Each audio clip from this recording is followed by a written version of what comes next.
చెల్లని రూపాయి అయిపోయింది. చెల్లని రూపాయిని బ్రాండింగ్ చేసుకుంటుంది. అంతే. కవితను ఎవరు అడుగుతున్నారు? కవిత 2019 ఎంపీ ఎన్నికలలో ఓడిపోయింది. ఓడిపోయిన తర్వాత కవితకి ఏమున్నది? 5 ఏళ్ళు అధికారంలో ఉన్నప్పుడు మీరు ఏం చేసినారని చూసే నిజామాబాద్ ప్రజలు మిమ్మల్ని ఓడగొట్టిండ్రు. ఇంకా కవితకి ఏమున్నది అక్కడ? ఏం లేదు. కష్టపడేదో నాన్న ప్రేమనో కొట్లాడనో ఏడ్స్తోటో ఎమ్మెల్సీ తెచ్చుకున్నారు. ఇవాళ చెల్లకుండా పోయినటువంటి కవిత గారు జనబాహల్యం లోపల పోటీ చేస్తే ప్రజలు ఆదరిస్తలేరని చెప్పి వచ్చి సెల్ఫ్ బ్రాండింగ్ పంచాయతీ తప్పితే ఏముంది ఇందులో? ఏం గొప్ప చేసిందని కవిత?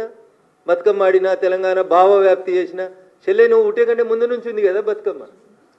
నిజాం సర్కరోడు మా ఆడబిడ్డల్ని చీరలు ఇప్పించి బతుకమ్మ ఆడిరనే పంచాయతీ తెలంగాణ ఉద్యమ చరిత్రలో ఉంది కదా.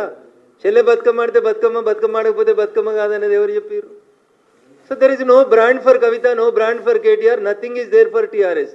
ఏం లేదు టీఆర్ఎస్కి, ఏమి లేదు కాబట్టి ఏదో ఉన్నట్టు చూపించుకోవాలి. చూపించుకోవడం కోసం చెల్లని దుడ్డుని ఏదో చేసిరని చెప్తారు ఊర్లలో. పక్కా తెలంగాణ భాషలు చెప్పాలంటే, కేసీఆర్ గారి భాషలు చెప్పాలంటే అది చెల్లని దుడ్డు, చెల్లని రూపాయి. చెల్లని రూపాయికి బ్రాండింగ్ చేసుకునేటువంటి ప్రయత్నము, దానికి మీడియా లోపల స్పేస్. మేమే ఉండాలి, అయితే మా అన్న ఉండాలి మీడియాలో, లేకపోతే నేను ఉండాలి, మా పార్టీ ఉండాలి, ఇతరులు ఎవరు ఉండొద్దు, ఇతరుల గురించి చర్చ జరగవద్దు. ఈ చెల్లని రూపాయల పంచాయతీలను తీసుకొని వచ్చి దానికి ఏదో గొప్పగా చేసుకుంటూ వస్తారు. ఏం చేసింది కవిత? నేను స్ట్రైట్గా అడుగుతున్నా. ఈ అమరుల కుటుంబాన్ని పరామర్శించిందా? ఈ అమరుల కుటుంబాన్ని ఆదుకున్నావా? అరే మా జిల్లాలో నాలుకల్ మండలం లోపల ఒక సోదరుడు చచ్చిపోయాడు.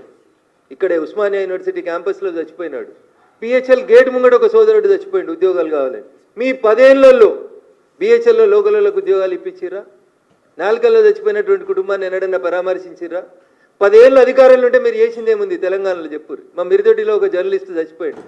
జేఏసీ టెంట్లో జై తెలంగాణ అని అరిచి చచ్చిపోయాడు. కనీసం 10 లక్షలు ఇవ్వలే కుటుంబానికి, జర్నలిస్ట్ కుటుంబానికి. ఏం చేశారు మీరు అధికారంలో ఉన్న 10 ఏళ్ళు? పైసలు సంపాదించుకున్నారు, ఆస్తులు పెంచుకున్నారు తప్ప జనానికి వాస్తవాలు అర్థమైన తర్వాత మిమ్మల్ని వద్దని అనుకున్నారు జనం.